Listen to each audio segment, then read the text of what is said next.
Hello everyone, welcome to IFS YouTube channel. जैसे कि आप सब लोग जानते हैं कि आईआईटी जैम का रिजल्ट आ चुका है और आईएफएस आपके लिए लाया है स्टूडेंट्स की सक्सेस स्टोरीज। किस तरह उन्होंने इस एग्ज़ाम को अप्रोच किया, कौन सी स्ट्रेटेजी अपनाई, किस तरह स्टडी किया ताकि वो इस एग्ज़ाम को क्रैक कर पाए। तो वैसे ही हमारे साथ जुड़ी हैं आज खुशी नाम की एक स्टूडेंट हमारे, जो आपके साथ अपना एक्सपीरियंस शेयर करेंगी कि उन्होंने किस तरह इस एग्ज़ाम को अप्रोच किया ताकि वो इतने अच्छे स्कोर को हासिल कर पाई हैं। हेलो खुशी। Hello ma'am. So good morning. Good morning. एक छोटा सा इंट्रोडक्शन दे दीजिए हमारे व्यूअर्स को अपना। आज नाम खुशी Mishra and I am a BSc student. अभी मैंने जैम जैम का एग्जाम दिया था जो फिजिक्स सब्जेक्ट से दिया था मैंने। ओके। खुशी, आप बताएं हमारे व्यूअर्स को कि आपको इस एग्जाम के बारे में कब पता चला और किससे पता चला। एग्जाम के बारे में मुझे सेकेंड ईयर में पता चल गया था, पर मैंने प्रिपरेशन थर्ड ईयर लास्ट से करी है। ओके। जैसे कोई भी सब्जेक्ट हो, हर स्टूडेंट को होता है कि इस सब्जेक्ट में से ये टॉपिक मुझे हार्ड लगते हैं और ये इजी लगते हैं। तो वैसे आपके साथ भी हुआ होगा, तो आपने किस तरह अपने अपने स्टडीज को अप्रोच किया, कौन से टॉपिक को आपने पहले पढ़ा, कौन से टॉपिक को बाद के लिए रखा। हम जैसा कि मेरी यूनिवर्सिटी लोकल है, उतनी अच्छी पढ़ाई होती नहीं, तो हमारे बहुत सारे टॉपिक स्ट्रांग नहीं है। तो पहले हम मेरी मैकेनिक्स थोड़ी है, जैसे मैंने पढ़ाई नहीं है, बहुत कम पढ़ा है, तो इस वजह से। और क्वांटम क्वांटम फिजिक्स थोड़ी हार्ड पड़ती है। मैंने मैकेनिक्स में बहुत कम टॉपिक पढ़ के गए थे, क्वांटम मैंने कंप्लीट कर लिया था लास्ट तक। ओके। मतलब आपको जो इजी लगते हैं वो आपने पूरे किए और जो हार्ड लगते हैं उसमें से आपने छांटे टॉपिक कि इनको ज्यादा वेटेज है, इन पर ज्यादा सवाल आते हैं, right. Yes ma'am. Okay.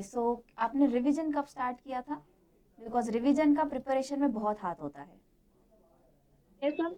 Course मतलब मेरे कुछ पेपर रह गए थे, तो मैं दिसंबर से रिवीजन स्टार्ट कर दिया था मैंने, बट एक दो पेपर जो लास्ट तक कंप्लीट हुए, उन्हें ज्यादा मैं फोकस नहीं कर पाई उस पर।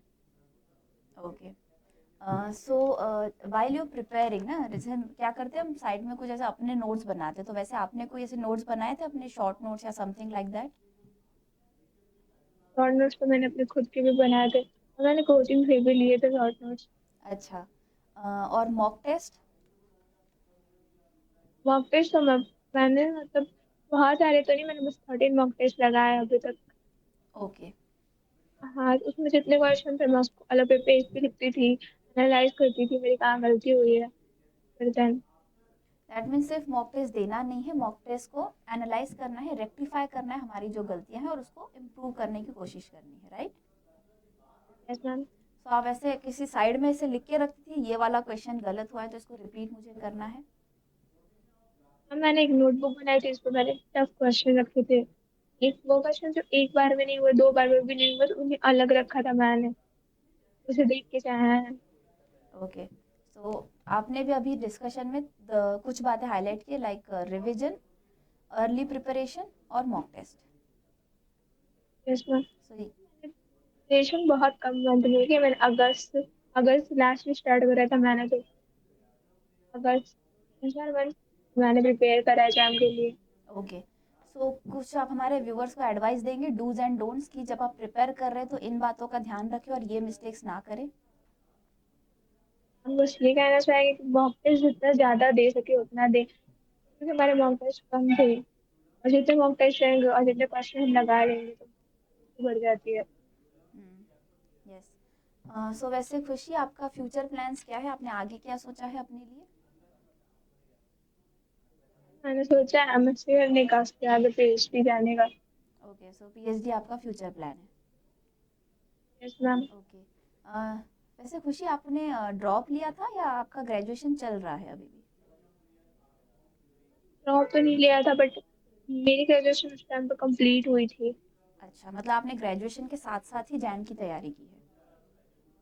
यस मैम, जैसे हमारे यहाँ ना थोड़े लेट लेट सेशन चलते हैं, तो हमारे रिजल्ट अक्टूबर नवंबर तक आते हैं, तो फिर 2-3 मंथ में सब यूनिटी सारे फॉर्म चले गए होते हैं, तो हम डाल नहीं सकते। तो मैंने ऐसे ही 2-3 मंथ में प्रिपरेशन करा, एग्जाम देने का सोचा था।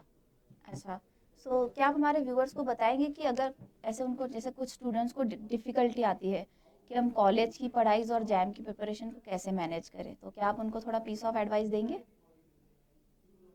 अगर थर्ड ईयर में हमारा फिजिक्स सब्जेक्ट है तो वो तो वैसे भी प्रिपरेशन हो जाएगी उसकी, थर्ड ईयर के फिजिक्स की।